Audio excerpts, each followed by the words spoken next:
ನನಗೆ ಅವಾಗವಾಗ ಮಧ್ಯರಾತ್ರಿ ಎಚ್ಚರ ಆಗೋದು, ಆದರೆ ನಿನ್ನೆ ಯಾಕೋ ಎಚ್ಚರನೇ ಆಗಲಿಲ್ಲ, ಅಷ್ಟು ನಿದ್ದೆ. ಇದನ್ನೇ ವಿಧಿ ಅನ್ನೋದು.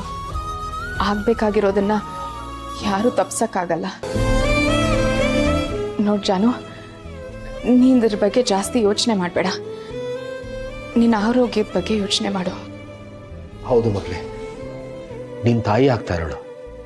ಆಸ್ಪತ್ರೆ ಮನೆ ಅಂತ ಹಿಂಗೆ ಓಡಾಡ್ಕೊಂಡು ಟೆನ್ಷನ್ ಮಾಡ್ಕೊಳ್ಳೋದು ನಿನ್ನ ಆರೋಗ್ಯಕ್ಕೆ ಒಳ್ಳೇದಲ್ಲ. ನಿನ್ನ ಹೊಟ್ಟೆಲ್ ಬೆಳೀತಾ ಇರೋ ಮಗುಗೂ ಒಳ್ಳೇದಲ್ಲ ಮಗಳು. ಏನಿದ್ರು ನಾವೆಲ್ಲ ಇದ್ದೀವಲ್ಲ, ನಾವೆಲ್ಲ ನೋಡ್ಕೊತೀವಿ. ನೀನು ಆರಾಮಾಗಿರು, ಆಯ್ತಾ? ಹೀಗೆಲ್ಲ ಆಗಿರುವಾಗ ಹೇಗಪ್ಪ ಆರಾಮಾಗಿರೋಕ್ಕಾಗುತ್ತೆ? ಅಜ್ಜಿ ಯಾವಾಗ ಮೊದಲಿನ ಥರ ಆಗ್ತಾರೋ ಅಂತ ಅನ್ಸ್ಬಿಟ್ಟಿದೆ. ನನ್ನ ಮನಸ್ಸೆಲ್ಲ ಇನ್ನೂ ಆಸ್ಪತ್ರೆಯಲ್ಲೇ ಇದೆ. ಅವ್ರಿಗೆ ಯಾವಾಗ ಪ್ರಜ್ಞೆ ಬರುತ್ತೋ, ಯಾವಾಗ ನಮ್ಮೆಲ್ಲರ ಜೊತೆ ಮಾತಾಡ್ತಾರೋ ಅಂತ ಅನಿಸ್ತಾ ಇದೆ. ಈ ಯೋಚನೆನೇ ಬೇಡ ಅಂತಿರೋದು ಕಣೆ.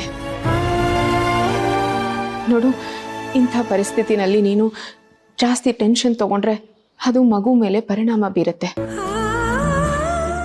ನಾವೆಲ್ಲ ಇದೀವಿ ಅಂತ ಹೇಳ್ತಿದೀವಲ್ಲ, ನೀನು ಆರಾಮಾಗಿರು.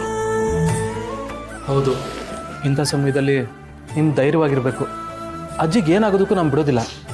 ನೀವು ಆರಾಮಾಗಿರಿ. ಸರಿ.